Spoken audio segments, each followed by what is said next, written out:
Assalamualaikum warahmatullahi wabarakatuh. Hari ini saya nak buat ulasan perlawanan di antara Sabah menentang UiTM, yang mana UiTM berjaya menang 4-0 hasil jaringan daripada Yong Hyun, satu daripada Joy Vinicius dan juga dua daripada Son Janely, yang mana pada perlawanan semalam menunjukkan UiTM beraksi dengan sangat-sangat baik dan bermain direct football dengan sangat-sangat cemerlang serta bertahan dengan sangat-sangat baik. Okey, tanpa membuang masa, kita masuk dalam ulasan perlawanan. Saya akan mulakan dengan pasukan UiTM. Iaitu apakah kekuatan pasukan UiTM dan kunci kemenangan pasukan UiTM. Yang pertama, kunci kemenangan pasukan UiTM adalah terletak di bahagian midfield, iaitu mereka menggunakan dua double pivot, Victor Neronot dan juga Osman Faneh, untuk menyutralkan bahagian tengah pasukan Sabah. Yang mana kita tahu kunci ataupun playmaker pasukan Sabah adalah Madinda.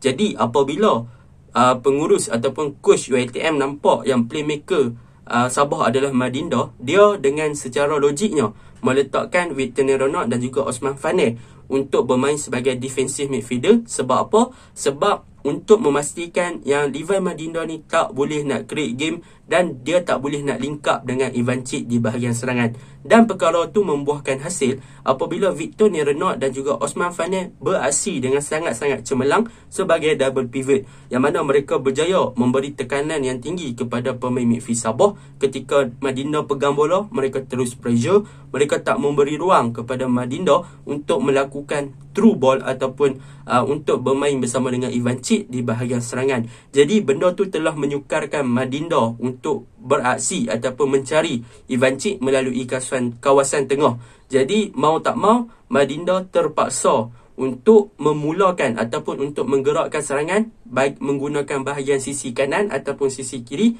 dengan buka game kepada Sadir Ramdhani ataupun Amri Yahya di second half. Jadi perkara itu telah menetralkan bahagian tengah Sabah, yang membuatkan Sabah tak boleh nak create game di bahagian tengah disebabkan ada dua double pivot yang diletakkan oleh UiTM, iaitu Victor Neronot dan juga Osman Faneh. Bahkan Osman dan juga Neronot mempunyai kelebihan daripada segi sizing, daripada segi body memang mereka agak tinggi.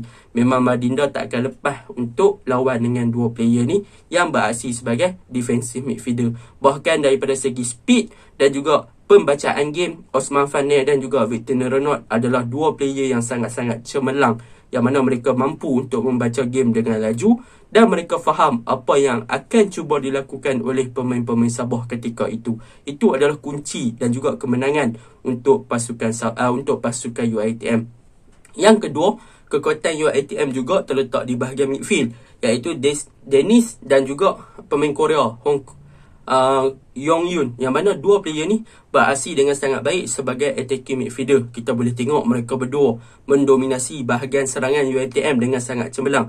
Dennis dengan gerakan simple one touch bersama dengan Yong Hyun berjaya membuatkan pertahanan Sabah tak boleh nak baca apa sebenarnya yang mereka rencanakan. Jadi mereka ada dua double pivot, mereka ada dua attacking midfielder, memang telah completely memusnahkan bahagian tengah Sabah daripada melakukan serangan ketika itu. Bahkan Pak Tesu akan menjadi keliru. Sebab apa? Sebab Pak Tesu bermain sebagai defensive midfielder dan dia terpaksa untuk kawal dua player, iaitu Dennis dan juga Yong Hyun, yang mana Pak Tesu mesti akan pelik ataupun akan pening, yang mana dia perlu jaga. Sama ada nak jaga Dennis positioning ataupun dia nak jaga Yong Hyun. Kalau Yong Hyun pegang bola, Dennis positioning akan berada dalam kedudukan yang kosong. Kalau Dennis pegang bola, Yong Hyun akan berada dalam kedudukan yang kosong. Jadi di situ UiTM telah mematikan barisan tengah Sabah dengan taktikal yang sangat-sangat menarik daripada coach UiTM itu sendiri.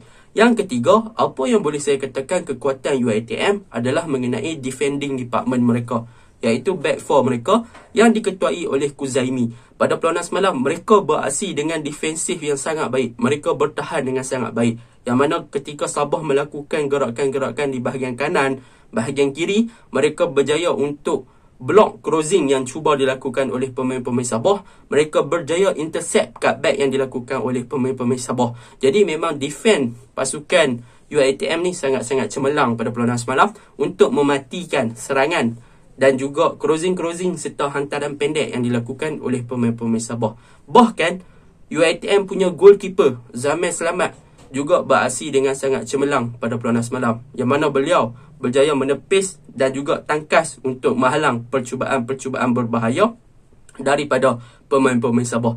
Jadi memang 4 ni adalah kunci kepada kemenangan pasukan Sabah. Seterusnya, kunci kemenangan kepada pasukan UiTM. Seterusnya, kunci kemenangan kepada pasukan UiTM adalah mengenai bagaimana mereka bermain dengan simple and direct football. Kita boleh tengok UiTM bermain bertahan, dan apabila mereka dapat bola, mereka bermain dengan direct football.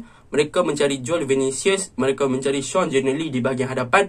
Mereka terus bermain dengan hantar bola ataupun clear bola ke hadapan, dan pemain-pemain hadapan akan cuba untuk buat game pada perlawanan ketika itu. Bahkan benda ini dibantu dengan kesilapan-kesilapan daripada pertahanan pemain-pemain Sabah itu sendiri, yang mana kita boleh tengok gol pertama, gol kedua dan juga gol ketiga, semuanya adalah gol keempat pun semuanya adalah mistake daripada pasukan Sabah yang gagal untuk membaca direct football yang dilakukan oleh pemain-pemain pasukan UiTM ini. Jadi itu kunci kemenangan pasukan UiTM: bertahan, clear ball dan bermain simple, one to touch serta direct football. Simple dan menang. Tu antara boleh dikatakan kekuatan pasukan UiTM. Okey, untuk kelemahan pasukan UiTM, kelemahan tak ada sangat, sebab memang mereka bermain, boleh saya katakan 100% mereka bermain dengan berdisiplin. Mereka compact, mereka tak melakukan small mistake. Hatta goalkeeper UiTM Zamir Selamat pun tak ada mistake yang dilakukan. Jadi susah nak mencari punca ataupun lubuk kepada kelemahan pasukan UiTM semalam, melainkan memang Sabah bermain di bawah prestasi yang sebenar lah. Okey, kita masuk ke dalam ulasan pasukan Sabah. Okey, untuk pasukan Sabah, kelemahan dulu saya akan contoh. Kelemahan pasukan Sabah adalah terletak di bahagian pertahanan mereka, yang mana pertahanan mereka, macam saya cakap tadi, mereka meletakkan Pak Tesu sebagai defensive midfielder untuk menjadi orang pertama yang akan blok serangan-serangan yang akan dilakukan oleh pemain-pemain UiTM. Akan tetapi UiTM bijak, mereka menyutralkan bahagian tengah dengan menggunakan dua attacking midfielder dan meletakkan Joel Vinicius serta Sean Giannelli di bahagian kiri dan juga bahagian kanan. Jadi mereka dah overload di bahagian tengah. Mereka macam 5 lawan 4 ataupun 4 lawan 4 ketika UiTM menyerang. Dan pemain-pemain pertahanan Sabah ni tak boleh nak absorb ataupun menyerap, dan tak boleh nak baca apa yang cuba dilakukan oleh pemain-pemain UiTM ketika pemain-pemain UiTM menyerang. Jadi disebabkan itulah pemain-pemain pertahanan Sabah telah membuka ruang yang sangat banyak kepada pemain-pemain serangan UiTM untuk menguasai bahagian serangan. Yang mana kita boleh tengok gol pertama melalui sepakan penalti Yong Hyun tu adalah berpunca daripada kebijaksanaan Yong Hyun menggunakan ruang kosong yang ditinggalkan oleh pemain Sabah ketika mereka cuba untuk baca ataupun cuba untuk memerhati pergerakan yang dilakukan oleh UiTM. Dan gol keempat pasukan UiTM adalah disebabkan pemain-pemain Sabah di bahagian center back tidak mampu untuk membaca gerakan yang cuba dilakukan oleh pemain UiTM, yang mana mereka memberi ruang kosong kepada Sean Giannelli untuk bergerak di bahagian tengah, dan satu antaran yang baik daripada pemain UiTM berjaya menjumpai Sean Giannelli. Jadi boleh saya katakan pertahanan Sabah memang bermain dengan gap yang terlalu besar, ruang yang terlalu besar, sehingga pemain-pemain UiTM boleh atasi mereka dengan mudah dengan memperdayakan mereka dengan ruang-ruang kosong yang mereka buat sendiri atas kesilapan pemain-pemain Sabah itu sendiri. Yang kedua, kelemahan pasukan Sabah adalah di bahagian tengah, yang mana macam saya cakap tadi, mereka tak berjaya untuk, yang mana midfield pasukan Sabah mereka tak boleh nak link up dengan striker iaitu Ivan Cik, yang mana pergerakan mereka daripada bahagian tengah untuk mencari Ivan Cik telah terbantut, yang mana disebabkan dua pemain UiTM iaitu Victor Neronat dan juga Osman Fane yang bermain sebagai defensive midfielder. Jadi bila Madinda tak boleh nak link up dan tak boleh nak sync up dengan dengan Ivan Cik, maka Ivan Cik terpaksa drop ke bawah dan Ivancic terpaksa keluar daripada posisi sebagai target man untuk berada di bahagian kanan ataupun bahagian kiri. Jadi apabila Ivancic telah keluar daripada posisi beliau sebagai target man, maka ketika Sabah melakukan serangan, mereka tiada target man di dalam kotak penalti, yang menyebabkan hantaran mereka hanya sia-sia sahaja. Jadi benda tu sedikit sebanyak menggugatlah kepada taktikal yang cuba dilancarkan oleh pemain-pemain Sabah. Yang ketiga, kelemahan pasukan Sabah adalah mengenai finishing. Mereka ada peluang yang menarik dan banyak di dalam kotak penalti, tetapi sayang mereka gagal untuk menyudahkan disebabkan kecekapan goalkeeper pasukan UiTM dan ada shoot on target yang melalut. Boleh dikatakan macam itulah untuk pasukan-pasukan Sabah. Jadi secara kesimpulannya, Sabah kalah disebabkan mistik yang mereka buat sendiri dan juga kebijaksanaan UiTM yang membaca game Sabah dan mampu untuk menetralkan bahagian midfield pasukan Sabah daripada untuk create game pada peluang malam. Itu sahaja ulasan saya. Assalamualaikum.